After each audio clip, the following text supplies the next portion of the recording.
তো hi guys, আমার আজকে আবার ভাবনা চলে এলো। তো কি বলবো, আজকে হায়দ্রাবাদ ভার্সেস কলকাতা খেলা, সবাই তো বুঝতেই পারছো। আমি ভাবছি আজকে বৃষ্টি চলে আসবে নাকি, কারণ বৃষ্টি এসে এসে তো কলকাতা 2 পয়েন্ট নিয়েও নিল, আর কাপটাও মনে হচ্ছে কলকাতা নিয়েই নেবে।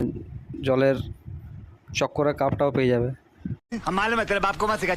যাই হোক, হায়দ্রাবাদ ভালো খেলে, অবশ্য খেলছেও, কলকাতাও খারাপ খেলছে না, কিন্তু ওই বৃষ্টি চলে এলে কী করবে।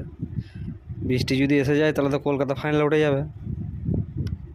আমি মানছি হায়দ্রাবাদ একটা চান্স পাবে, কিন্তু কলকাতা তো ফাইনাল উঠে গেলো না বৃষ্টির চক্করে।